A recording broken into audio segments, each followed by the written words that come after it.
आज की क्लास में पुनः आप सभी का बहुत बहुत स्वागत है। जैसा कि हम लोगों ने पहले निर्धारित किया था कि हम लोग अ, अहिंसा के विषय में पढ़ रहे हैं और अहिंसा पर एक लंबी बातचीत हो चुकी है, आपने उसे देखा होगा।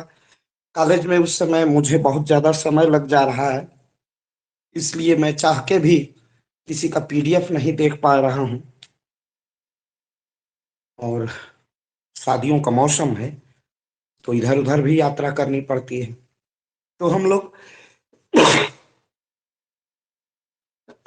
अहिंसा के विषय में देख रहे थे। अब हम देखते हैं कि अहिंसा कितने प्रकार की है, अहिंसा के क्या क्या स्वरूप हैं, अहिंसा की क्या क्या अवस्था है, अहिंसा कितने तरह की है। तो गांधी जी ने जो अहिंसा की बात कही है, जो अहिंसा की परिचर्चा की है, वह तीन प्रकार की अहिंसा गांधी के विचारों से, गांधी के थॉट्स को, गांधी के अहिंसा के प्रयोग के आधार पर हम अहिंसा को की तीन अवस्थाओं का विभाजन कर सकते हैं और तीन अवस्थाएं मान सकते हैं, निर्मित कर सकते हैं। वो अवस्थाएं हैं जिसे हम पूर्ण अहिंसा कह सकते हैं। उसको हम कहते हैं जागृत अहिंसा, इनलाइटनेंट नॉन वायलेंस। जागृत अहिंसा, इनलाइटेंट नॉन वायलेंस, यह जागृत अहिंसा है।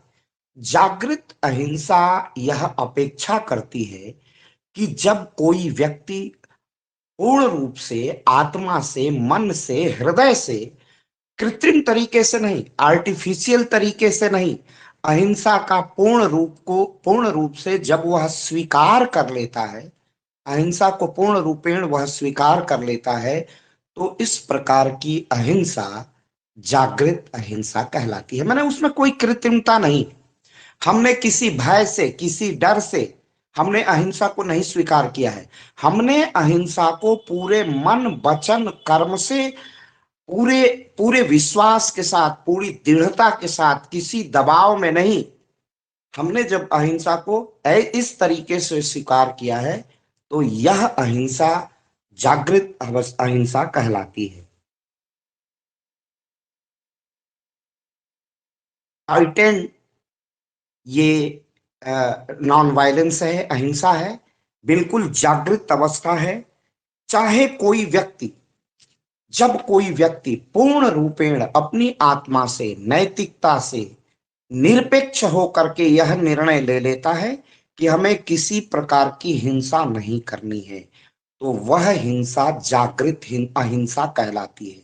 वह अहिंसा जागृत अहिंसा कहलाती है। जागृत अहिंसा इसलिए कहलाती है, यह जागृत अहिंसा केवल और केवल वीर पुरुषों, क्षमतावान, पौरुषवान, बलवान व्यक्ति के लिए यह अहिंसा है। इस अहिंसा की यह प्रथम अवस्था जागृत अहिंसा, जिसमें शरीर बल से नहीं, आत्मबल से, हृदय बल से, मन की क्षमता और सामर्थ्य से, तन की सामर्थ्य से नहीं, मन की शक्ति से, मन की दृढ़ता से, अपने बुद्धि विवेक से, अगर कोई व्यक्ति पूर्ण रूप से अहिंसा का वर्ण करता है, अहिंसा को, नॉन वायलेंस को एक्सेप्ट करता है, एडॉप्ट करता है, तो वह जागृत अहिंसा है। इसमें कहीं कृत्रिमता नहीं है। हम किसी भी अन्याय का, हम किसी भी अन्याय को बर्दाश्त नहीं करेंगे, उसका दृढ़ता पूर्वक डटकर मुकाबला करेंगे। हिंसा के साथ नहीं, अहिंसा के साथ हम हर सत्य को कहेंगे, चाहे वो कितना कठोर हो, कड़वा हो।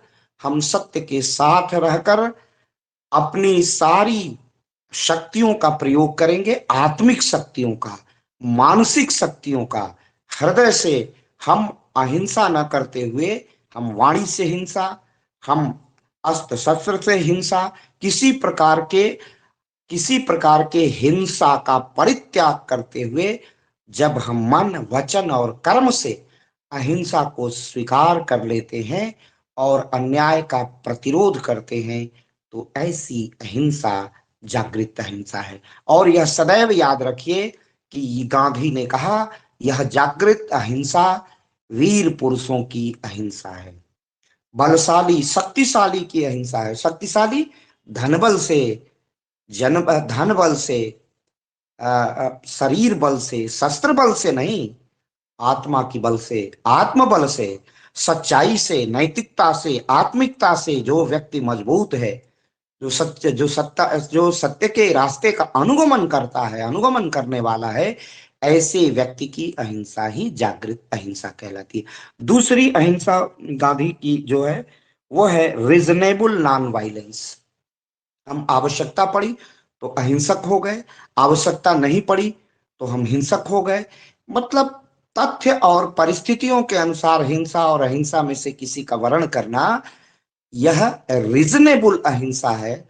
लेकिन यह अहिंसा भी तब महत्वपूर्ण हो जाती है जब, अगर इसको सच्चाई ईमानदारी के साथ किया जाए, इस अहिंसा को भी सत्य निष्ठा ईमानदारी के साथ, नैतिकता के साथ, आत्मिकता के साथ, पूरी आत्मशक्ति के साथ अगर इसका प्रयोग हो, तो यह रीजनेबल अहिंसा भी समाज के लिए, व्यक्ति के लिए वर्ण करने योग्य है और इससे मानव जीवन का कल्याण होगा। लेकिन वह तब जब ईमानदारी सत्यनिष्ठा के साथ इसे किया जाए, केवल तथ्य और परिस्थितियों के अनुसार न किया जाए, बल्कि एक रीजनेबल स्थिति के साथ इसको किया जाए, एक विशेष कार्य कारण संबंधों के आधार पर इसको किया जाए। कार्य कारण माने काज अफेक्शन, अर्थात जैसे कार्य कारण किसको कहेंगे? अगर किसी व्यक्ति के साथ अन्याय हो रहा है, कार्य कारण क्या है? इसी को विज्ञान कहते हैं। जैसे बरसात हुई है तो मिट्टी गीली है, तो मिट्टी के गीले होने का कारण बरसात का होना है। इसी को काज और कारण कहते हैं, कार्य और कारण कहते हैं। तो महात्मा गांधी की अहिंसा तो पूर्ण रूप से जागृत अहिंसा है। लेकिन अगर अहिंसा की इस दूसरी या तीसरी अवस्था को भी स्वीकार किया जाए, जो तथ्य और परिस्थितियों के अनुसार भी अहिंसा को ग्रहण कर लेती है, वो अहिंसक नहीं है। लेकिन अंग्रेजों का प्रतिरोध करना है, प्रशासन के अन्याय का विरोध करना है, किसी अत्याचारी अनाचारी का विरोध करना है, वहां पर हम संपूर्ण रूप से अहिंसा का ईमानदारी पूर्वक वर्ण कर लेते हैं, तो यह अहिंसा भी समाज के लिए वर्ण करने योग्य है, स्वीकार करने योग्य है और समाज के लिए लाभदायी है। ये है गांधी की वो तीसरी अहिंसा की दूसरी अवस्था, रीजनेबल रीजनेबल नॉन वायलेंस। और तीसरी है non violence of the cowards, कायरों की अहिंसा। गांधी या अहिंसा के मार्ग का वर्ण करने वाला कोई भी व्यक्ति अहिंसा के इस स्वरूप को स्वीकार नहीं करता। हम कायरों जैसे बैठ जाएं, हम अन्याय का प्रतिरोध न करें, हम अपने मन से, वाणी से, कर्म से, वचन से, रचनाशीलता से, अपने कंस्ट्रक्टिव वर्क से कोई काम न करें और बैठ जाएं और अन्य अत्याचार को उसी प्रकार सहन करते रहें, तो यह अहिंसा किसी काम की नहीं है। और इस अहिंसा को न तो गांधी ने स्वीकार किया है और न इस अहिंसा को किसी भी स्वरूप में स्वीकार करना, इस तीसरी अवस्था की अहिंसा को कहीं से भी तर्कपूर्ण नहीं है, रिजनेबल नहीं है, आवश्यक स्वीकार करने योग्य नहीं है, अडॉप्ट करने योग्य नहीं है। इसलिए ये कायरों की अहिंसा को गांधी ने कायरता को स्वीकार करने के पक्ष में नहीं है। गांधी ने यहां तक कहा कि अगर एक तरफ अहिंसा हो और एक तरफ कायरता हो और एक तरफ हिंसा, और कायरता में अगर मुझे वर्ण करना हो, हिंसा और कायरता में, तो मैं हिंसा का वर्ण कर लूंगा लेकिन कायरता का वर्ण नहीं करूंगा। क्योंकि जब वास्तविक पुरुषार्थ जागृत होगा, जब आत्मशक्ति का जागरण होगा, वही पूर्ण अहिंसा है। पूर्ण विवेक से, मन से, बुद्धि से, अपने संकल्प शक्ति से, अपनी रचनात्मकता से, कंस्ट्रक्टिव वर्क से हम पूर्ण जागृत अहिंसा को स्वीकार करते हैं। तो कायरों की अहिंसा को गांधी ने भी खंडन किया है। अब गांधी ने कहा है कि अहिंसा से कोई श्रेष्ठ मार्ग हो ही नहीं सकता। जैसे मैंने पहले आपसे चर्चा की, शेर और शावक का मैंने उदाहरण दिया कि शेर हिंसक है लेकिन अपने ही बच्चे पर हिंसा नहीं करता है। तो इसलिए हिंसा एक अस्थाई वृत्ति नहीं है। इसीलिए गांधी ने कहा कि अहिंसा से श्रेष्ठ हिंसा एक अस्थायी वृत्ति है। मनुष्य की मौलिक प्रकृति, जो फंडामेंटल नेचर, ह्यूमन नेचर है, मनुष्य की मनुष्य की जो मौलिक प्रवृत्ति है वह नॉन वायलेंस की है। इसलिए अहिंसा ही सबसे श्रेष्ठ मार्ग है। अनुकरण करना चाहिए इसी मार्ग पर, यही होना चाहिए अहिंसा। इसलिए कहा कि ये सबसे सबसे श्रेष्ठ है, हाईएस्ट स्टेज ऑफ स्पिरिचुअलिटी है। यह यह यह आध्यात्मिकता की चरम अवस्था है, यह आत्मिकता की चरम अवस्था है, सबसे श्रेष्ठ मनुष्य की अवस्था है जब उसकी। और मनुष्य की श्रेष्ठ अवस्था अहिंसा इसलिए है कि जब किसी व्यक्ति का विवेक जागृत होता है, इस जागृत विवेक से ही श्रेष्ठ बुद्धि का निर्माण होता है। तो यह जो अहिंसा है यही श्रेष्ठ है, क्योंकि वो जागृत बुद्धि है, जागृत विवेक है। विवेक माने हम नीर छीर कर सकें, हम न्याय का अंतर कर सकें और न्याय के साथ हो सकें, अर्थात सत्य के साथ हो सकें। इसीलिए अहिंसा सबसे श्रेष्ठ है। और अहिंसा की श्रेष्ठता के गांधी ने और कारण क्या बताए? पहला तो ये बताया कि अहिंसा का पालन, एक तो जैसे मैंने पहले ही कहा कि यह सबसे वीर शक्तिशाली पुरुषों का है, जिसमें पौरुष है, जिसमें वीरता है, जिसमें धैर्य है, जिसमें साहस है, जिसमें सकारात्मक कार्य करने की ऊर्जा है, उत्साह है, वही व्यक्ति अहिंसक। शक्तिशाली का साधन है अहिंसा, कायरों का साधन अहिंसा नहीं ने कहा, लेकिन इसका सबसे बड़ा लाभ होता है कि बहुत निर्बल से निर्बल व्यक्ति भी जब इसका वर्ण करता है तो वो सबल हो जाता है। इसलिए प्रत्येक व्यक्ति, चाहे वो छोटा हो, कमजोर हो, बच्चा हो, बूढ़ा हो, युवा हो, वृद्ध हो, नौजवान हो, कोई भी व्यक्ति, किसी आयु वर्ग का व्यक्ति अगर अहिंसा का पूरी तरह पालन करेगा तो वह उसके उत्थान का ही कारण बनेगा, कहीं से भी पतन का कारण नहीं बनेगा। तो इसीलिए गांधी ने पूरे देश को इसीलिए जगा लिया, बड़े बड़े क्रांतिकारी, उसके लिए चंद्रशेखर आजाद, पंडित राम प्रसाद बिस्मिल, ठाकुर रोशन सिंह, अशफाक उल्ला खां, सरदार भगत सिंह, सुखदेव, राजगुरु, बटुकेश्वर दत्त, सूर्य सेन जैसा जिगर चाहिए, जो हाथों में अपनी मौत को अपने हाथों में लेके सर पर कफन बांध के घूमना, ये बहुत दुर्लभ है। यह किसी किसी वीर पुरुष में ही आ सकता है, जब वह अपने प्राणों को भी प्राण उत्सर्ग के लिए सदैव तत्पर हो। यह साहस सामर्थ्य कमजोर, गरीब, दलित में नहीं आ सकता है। लेकिन गांधी ने कमजोर व्यक्ति को भी अहिंसा के बल पर अन्याय का प्रतिरोध करने, देखिए अन्याय का प्रतिरोध पूरा भारत नहीं कर रहा था, क्रांतिकारी बहुत चंद थे, चापेकर बंधुए, वीर सावरकर की संख्या बहुत कम थी, क्रांतिकारी हैं उनकी संख्या बहुत सीमित थी, लेकिन उसी के समानांतर गांधी ने पूरे देश को खड़ा कर दिया।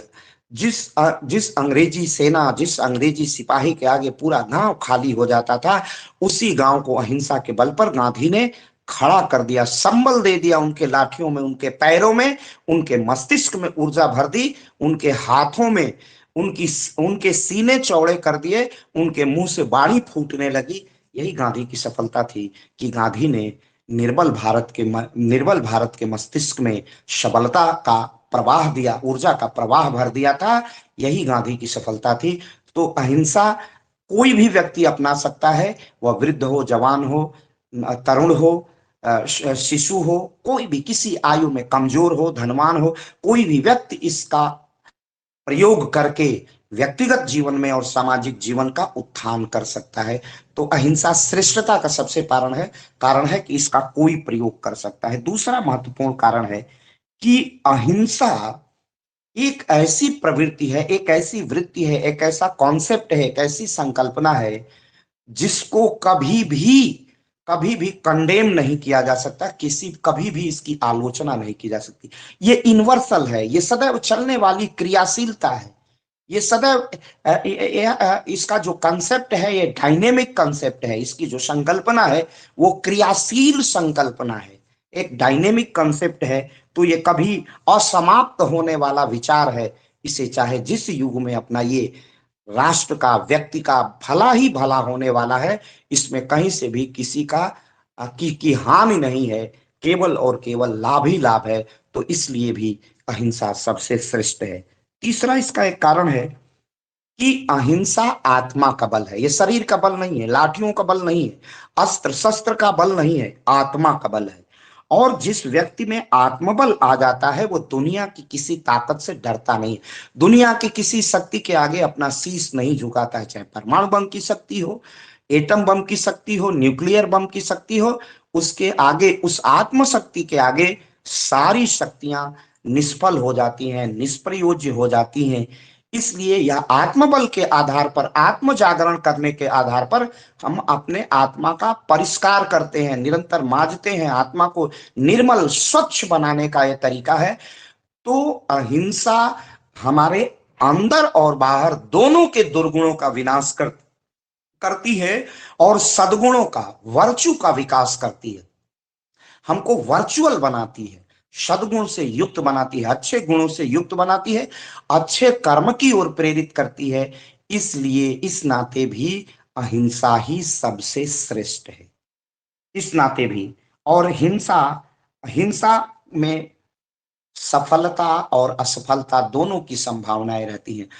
कभी अपने पुत्र को, अपनी बहन को, अपने अपने पुत्र को, अपने माँ को, पिता को, किसी को मार करके आप सुधार नहीं कर सकते। लेकिन वैचारिक परिवर्तन करके, सत्य दिखा करके कि देखो बेटा, अगर पुत्र है, भाई है, भार्या है, पत्नी है, बहन है, पिता है, माँ है, कोई भी रिश्ता हो, उसे सत्य का दर्शन करा करके सन्मार्ग पर, अच्छे मार्ग पर चला सकते हैं। लेकिन डंडे के बल पर या हिंसा के बल पर नहीं कर सकते हैं।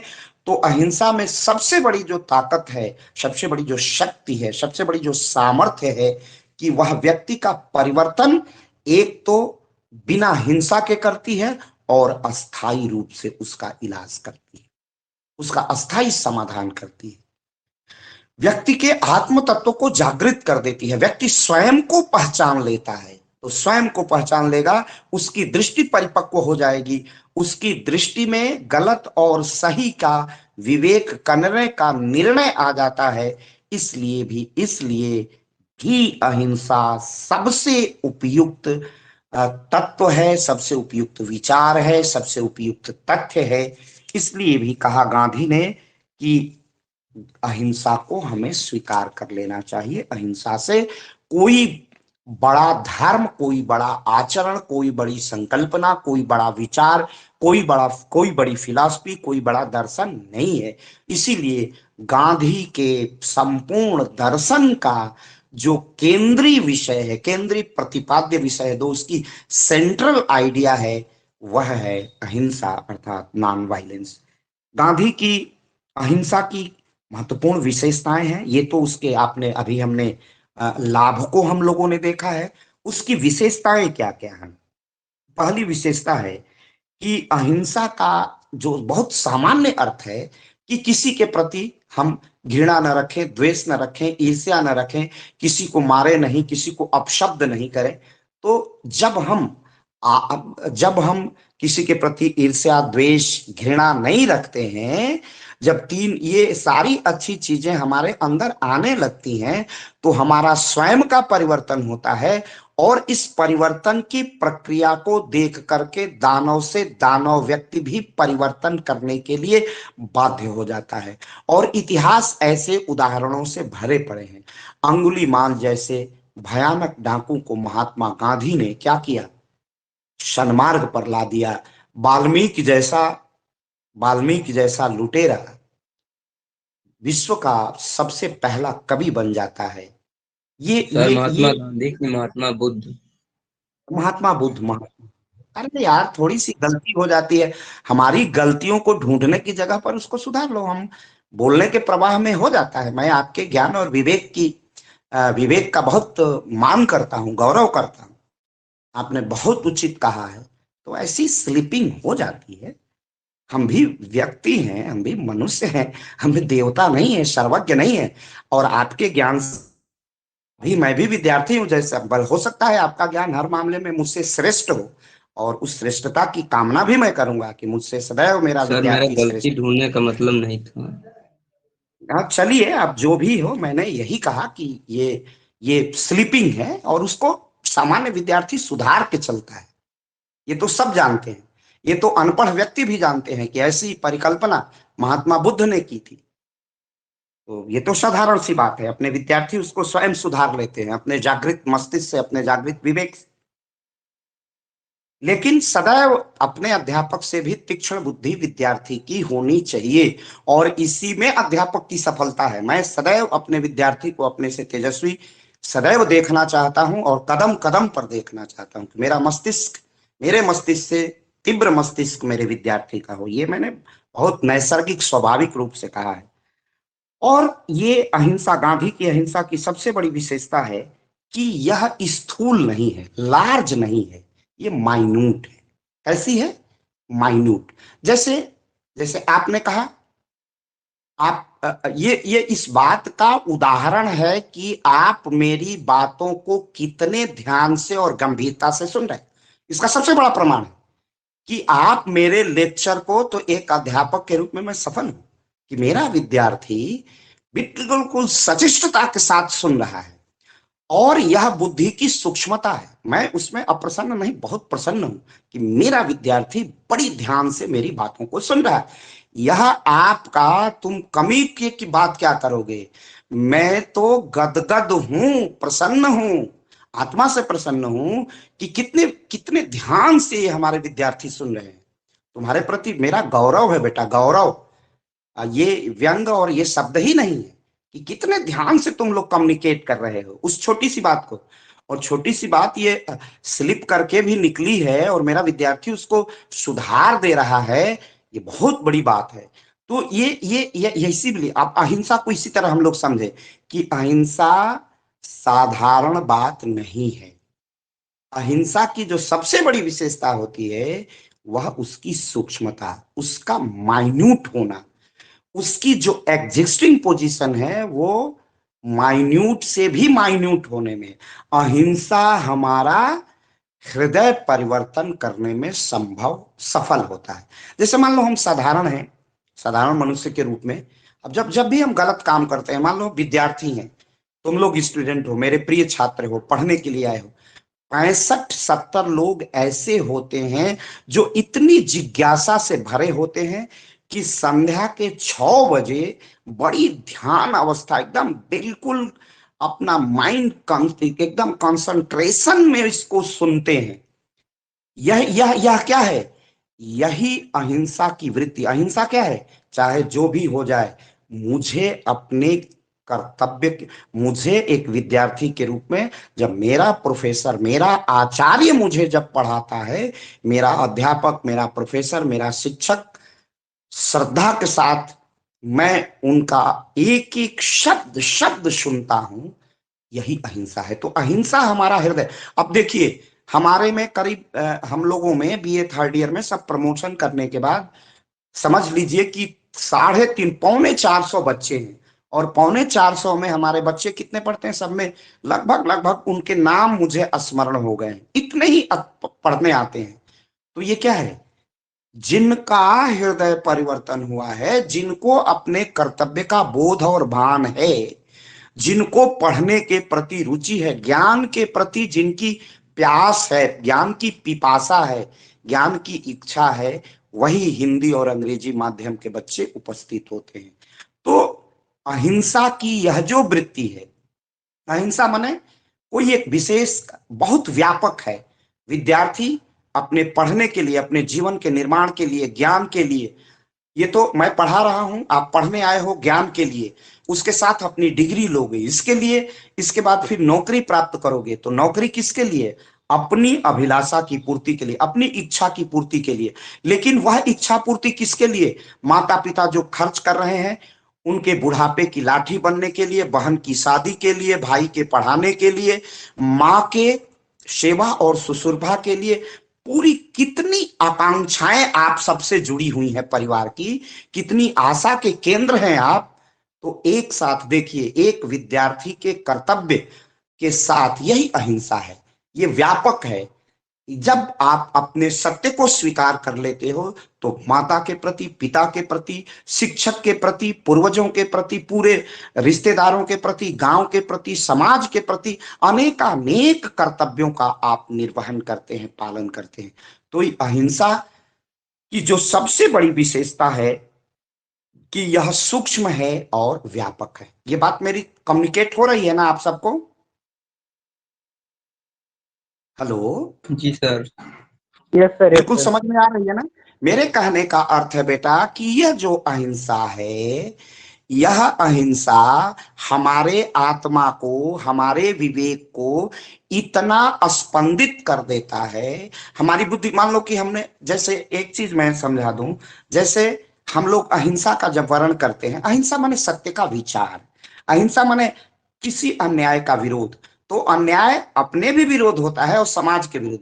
अगर मान लो आप प्रयाग में आए हो, प्रयाग में पढ़ते हैं, माता पिता खर्च करते हैं, आप पर 10,000 रुपया प्रति मंथ का खर्च करते हैं, तो अगर आप पढ़ाई नहीं करते हैं तो हिंसा करते हैं कि अहिंसा करते हैं?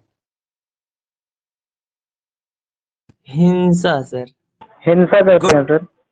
बिल्कुल बिल्कुल हिंसा करते हैं। किसके प्रति?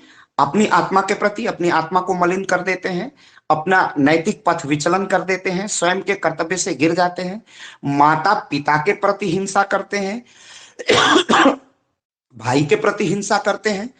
कोई किसान घर का बेटा है, जाड़े की ठिठुरन है, खेतों में पिता पानी चला रहा है।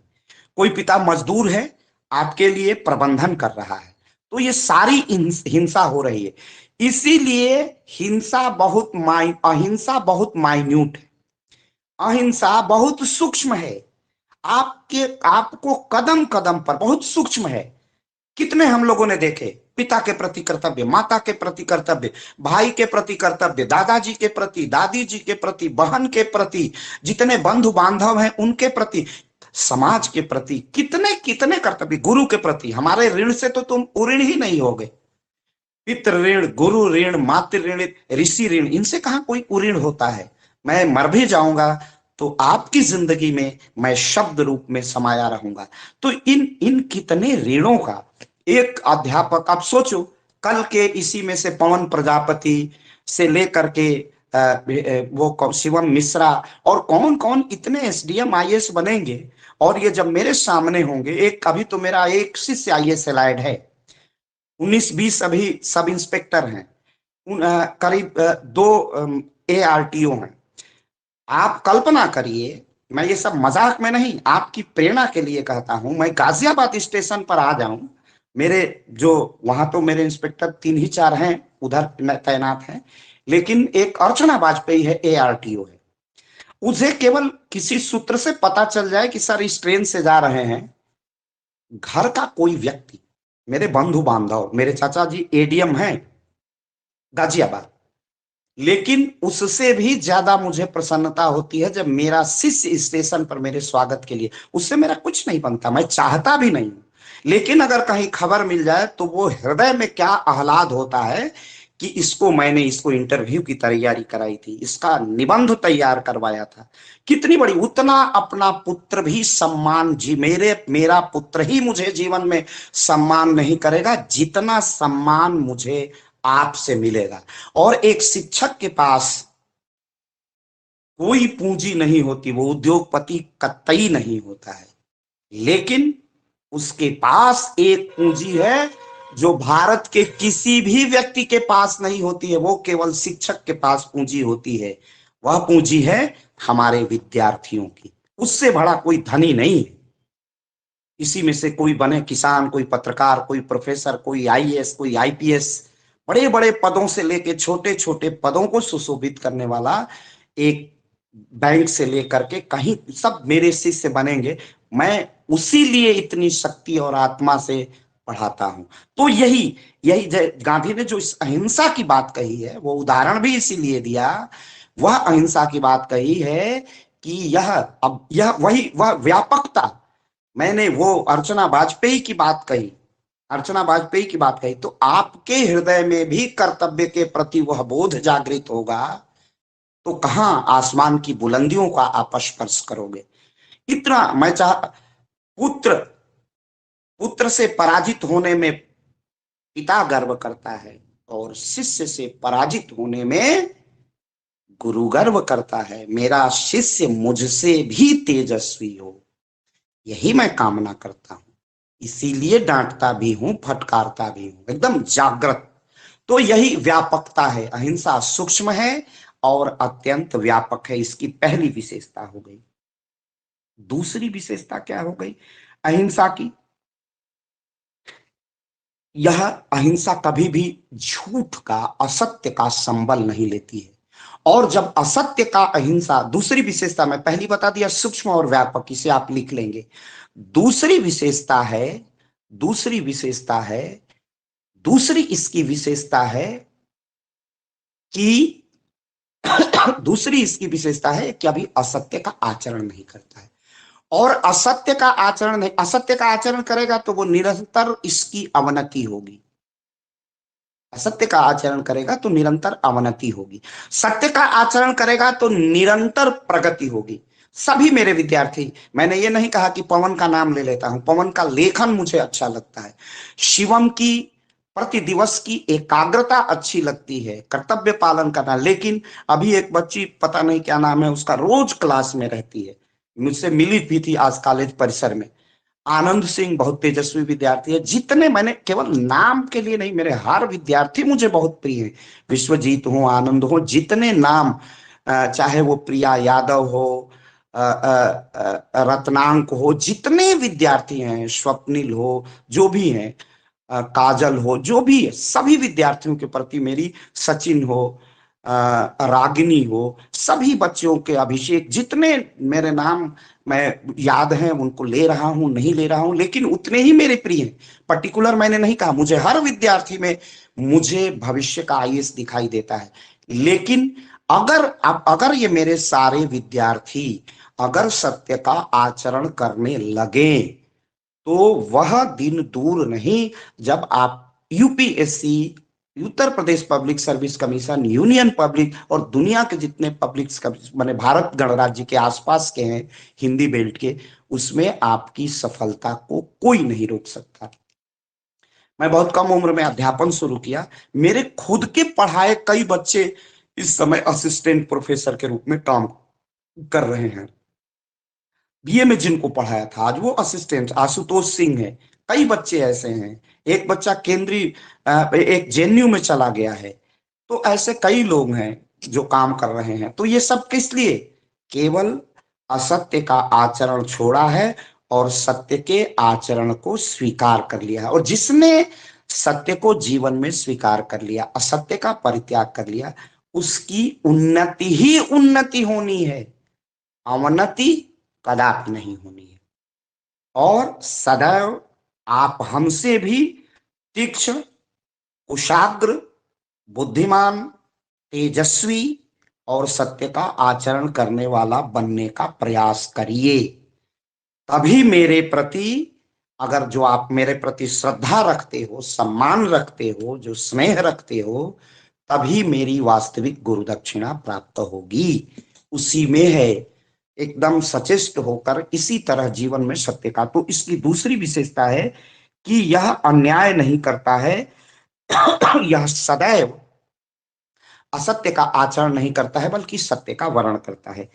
तीसरी इसकी विशेषता है कि अहिंसा का विस्तार बहुत है, अत्यंत विस्तृत क्षेत्र है। जीवन के प्रत्येक क्षेत्र में, चाहे व्यापारी हो, शिक्षक हो, कर्मचारी हो,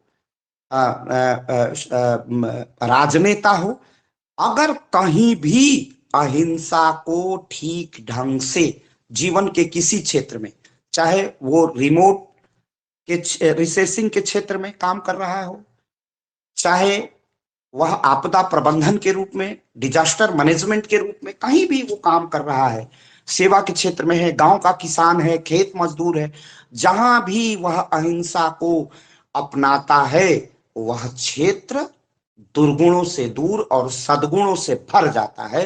अर्थात बुराइयों से हट जाता है, अच्छाइयों को भर लेता है। और वह व्यक्ति ही नहीं, वहां जो काम करने वाला वो क्षेत्र है, चाहे प्राइवेट सेक्टर हो, चाहे वो पब्लिक सेक्टर हो, खेत हो, किसान हो, मजदूर हो, रिक्शा चालक हो, ड्राइवर हो, छोटे से बड़े पद तक इसकी व्यापकता है। और वहां पर ही वह रिफॉर्म कर देता है, संशोधन कर देता है, वहां पर जागृति रेनेसा ला देता है, पुनर्उदय कर देता है। तो इसका सबसे बड़ी तीसरी विशेषता है कि यह हर जगह रेनेसा, पुनर्वोदय ला देता है, जीवन में प्रगति के मार्ग प्रशस्त कर देता है, अनेक बाधाओं को बाधित करके यह जीवन को सफल बना देता है। और व्यक्ति के जीवन की सफलता, सामाजिक जीवन की सफलता एक व्यक्ति अनुगमन करेगा, देख करके अन्य लोग भी अनुगमन करेंगे। और सामाजिक जीवन में पहले गांव में क्या होता था, कितनी सामूहिकता थी, न कोई टेंट था, न तंबू था, किसी प्रकार का इस तरह की नहीं गैदरिंग, बैठ करके लोगों को श्रद्धा के साथ खिलाया जाता था। लेकिन वो सब तिरोहित होता जा रहा है, भौतिकता बढ़ती जा रही है और हिंसा बढ़ रही है, अहिंसा छूटती जा रही है। सामाजिक जीवन में कटुता, ईर्ष्या, द्वेष, वैमनस्य घुलता जा रहा है। अनेक प्रकार के स्त्रियों के प्रति अत्याचार बढ़ते जा रहे हैं, बच्चियों के प्रति, बालकों के प्रति अत्याचार बढ़ते जा रहे हैं, क्रूरता बढ़ती जा रही है। सब असत्य के आचरण के कारण हो रहा है।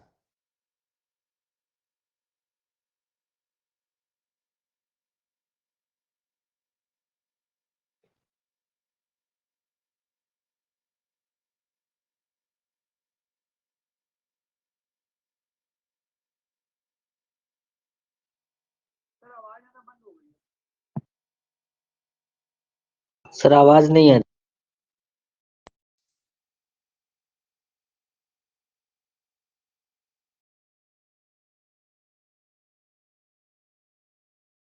सर को आवाज सुधारा, नहीं आ रही। अहिंसा को व्यक्तिगत। आवाज नहीं आ रही बेटा? हेलो,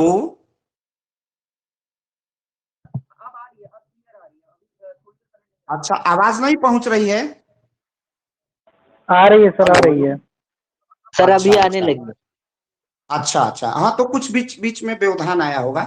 तो मैं ये कह रहा था कि अहिंसा व्यक्तिगत जीवन में भी परिष्कार करती है, व्यक्तिगत जीवन का सुधार कर देती है। अहिंसा को जिसने स्वीकार किया, चाहे वो महात्मा बुद्ध हो, संत रैदास हो, संत रविदास हो, महात्मा बुद्ध हो, जिसने भी जीवन में, व्यक्तिगत जीवन में अहिंसा ग्रहण कर ली है, उसने सामाजिक जीवन में भी या दूसरे को प्रेरित कर दिया है अहिंसा के वर्ण करने के लिए। और स्वयं गांधी का जीवन इसका ज्वलंत उदाहरण है।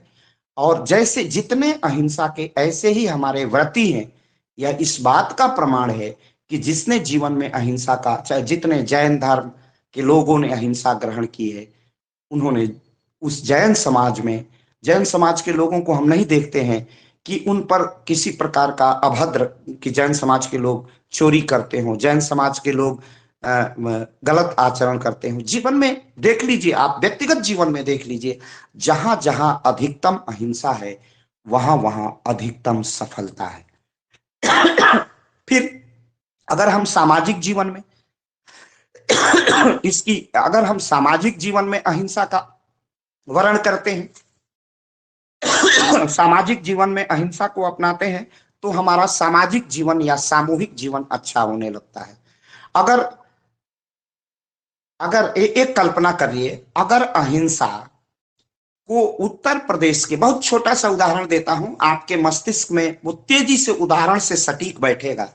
अगर कल्पना करिए कि टाट पट्टी के स्कूल वाले, प्राइमरी स्कूल जिसे कहा जाता है कि वहां पर केवल गरीब के बच्चे पढ़ते हैं, वहां पर केवल मिड डे मील खाने के लिए गरीब बच्चे जाते हैं। कल्पना करिए, अगर वहां का प्रत्येक अध्यापक अहिंसा व्रत का पूर्ण रूप से प्रयोग शुरू कर दे और प्रदेश के प्राइमरी स्कूलों की स्थिति सुधर गई, तो देश की बुनियादी शिक्षा, फंडामेंटल एजुकेशन, वो बैकबोन ऑफ एजुकेशन है, हमारी शिक्षा की रीढ़ है। उत्तर प्रदेश की शिक्षा की दशा और दशा में अप्रत्याशित परिवर्तन होगा। ये तब होगा, दिल्ली के एक मुख्यमंत्री ने, उनके उप मुख्यमंत्री और शिक्षा मंत्री मनीष सिसोदिया ने वो परिवर्तन करके दिखाया है। गजब का परिवर्तन देखने को मिला है। मेरा सगा भांजा दिल्ली के नंबर 1 का स्कूल है कोलंबस, उसमें बड़े बाप के बेटे पढ़ते हैं। हमारे आपके घरों के लड़के उसमें परिकल्पना भी नहीं कर सकते जितना हाई मोबाइल जाता है ना। एक बच्चे पर कम से कम 10 लाख रुपए पर मंथ का खर्च है। हाई हाई सिक्योरिटी में बच्चे पढ़ने जाते हैं, बड़ी लाउरा स्कोडा जैसी बड़ी बड़ी गाड़ियों से उनके बच्चे पढ़ने जाते हैं। कितना बाउंसर होते हैं, सुरक्षा का तामझाम होता है, फिर बच्चा घर आएगा। वो हमारा कल्चर नहीं है। तीसरे नंबर का स्कूल, दूसरे नंबर का है डीपीएस। डीपीएस के बाद है तीसरे नंबर, चौथे नंबर पर जो भी आता है वो बड़ा महंगा, वो भी है खेतान, नोएडा में है, संभवतः सेक्टर 8 में या 15 में मेरा भांजा पढ़ता है। कितना खर्च होता है।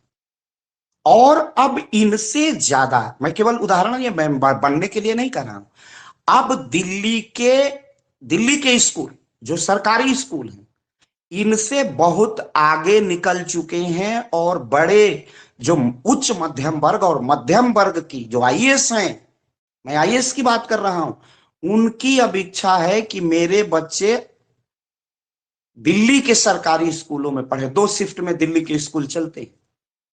ये स्थिति कर दी है। और चूंकि उसकी गंगोत्री पवित्र है, गंगा अगर गंगोत्री में अपवित्र हो जाएंगी तो गंगा की पवित्रता की कल्पना नहीं की जा सकती है।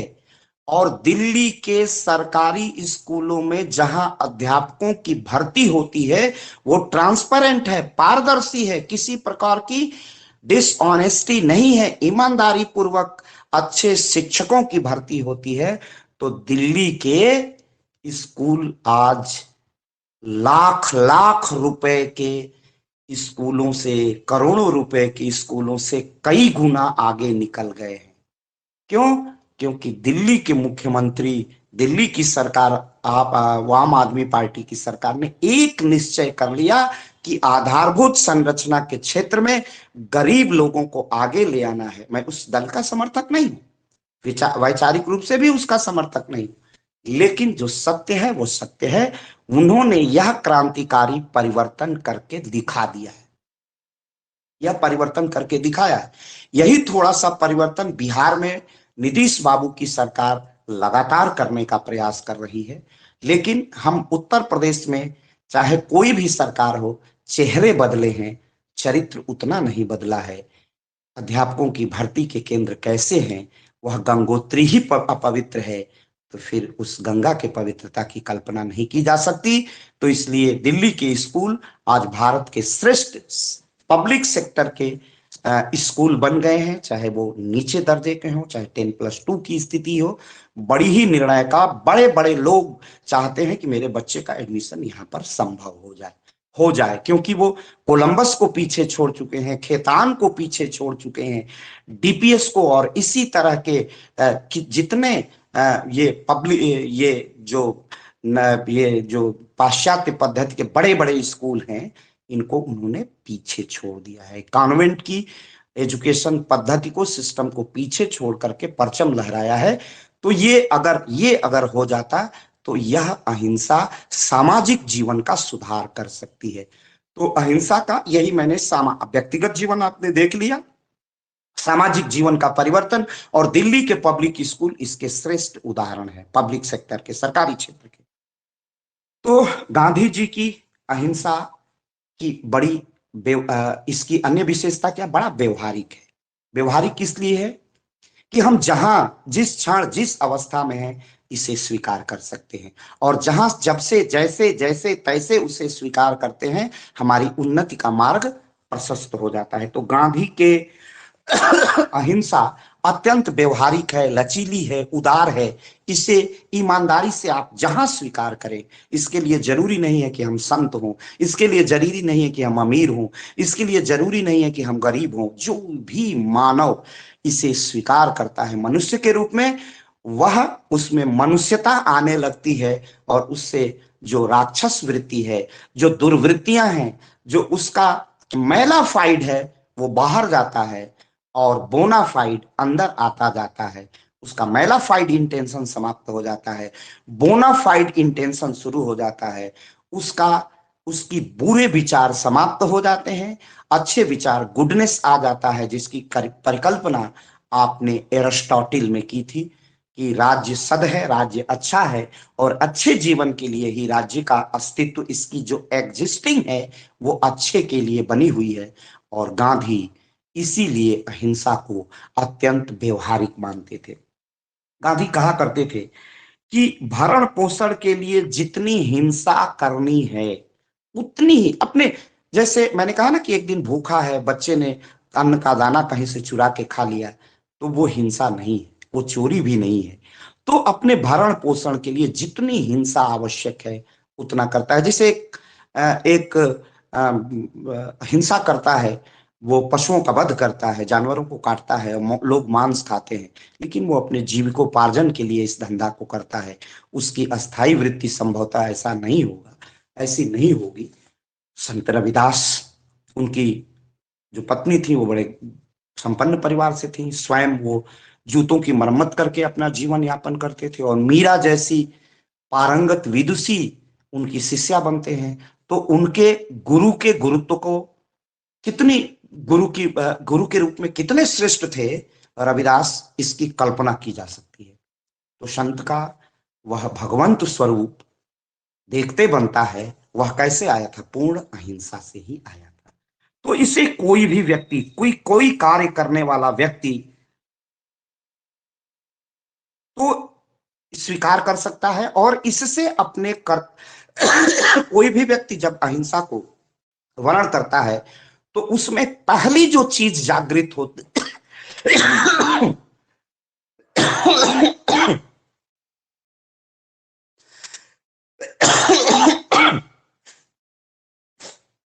उसमें जो पहली चीज सबसे अच्छी निकलती है अहिंसा के धारण करने से, वह है व्यक्ति में कर्तव्य के प्रति बोध जागृत हो जाता है, कर्तव्य का भाव जागृत होता है। वह कर्म पथ पर क्रियाशील होता है, गतिशील होता है, प्रगतिशील हो जाता है। तो इसका सबसे बड़ा व्यवहारिक स्वरूप, पहले तो व्यवहारिक है, दूसरा हमें कर्तव्य पर प्रेरित करता है, हमें सन्मार्ग पर, अच्छे मार्ग की ओर प्रेरित करता है, सत्य की ओर आकृष्ट करता है, असत्य से दूर ले जाता है, बुराइयों से दूर ले जाता है, अच्छाइयों की ओर चलाता है। तो ये इसकी सबसे बड़ी विशेषता है।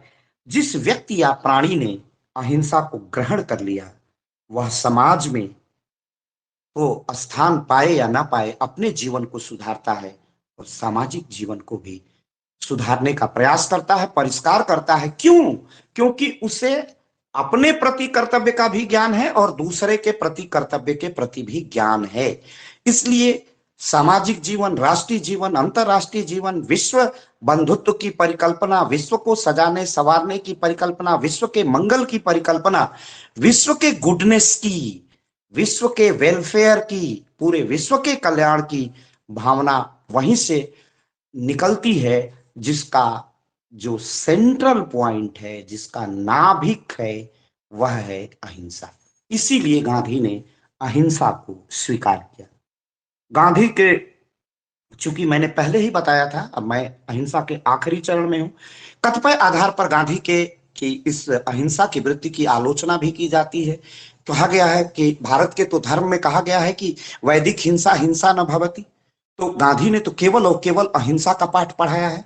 आप भूल जाते हैं, कुछ विद्वानों ने आक्षेप किया है कि गांधी की अहिंसा बहुत आदर्शवादी है, इसको स्वीकार नहीं किया जा सकता है। बिल्कुल, गांधी ने इसका प्रयोग करके जीवन में दिखाया। गांधी के कुछ प्रयोग असफल हो सकते हैं, चाहे भारत विभाजन का मामला हो, चाहे कुछ तुष्टीकरण का मामला, कुछ आक्षेप लग सकता है, और वो भी मनुष्य हैं, लगाइए और लगाना ही चाहिए।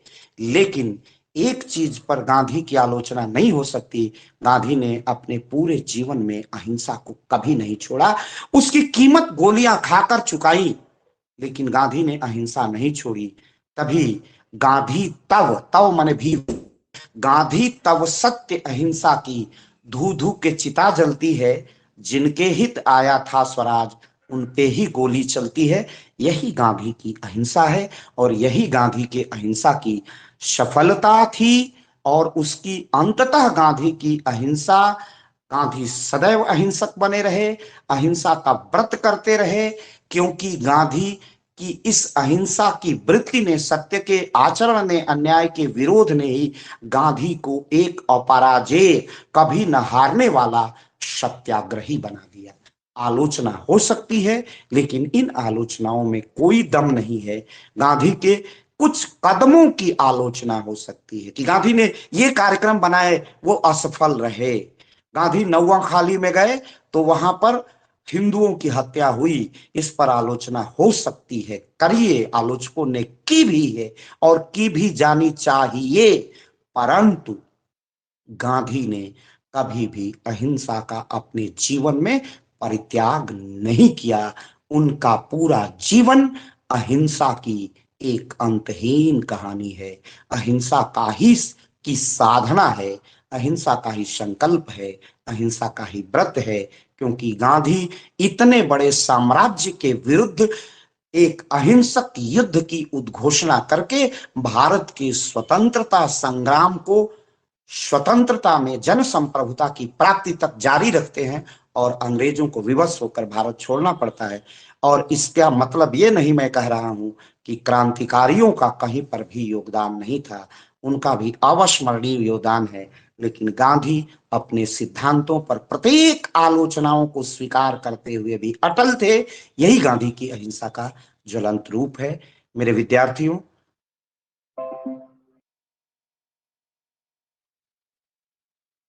आशा है आज की क्लास आप सबके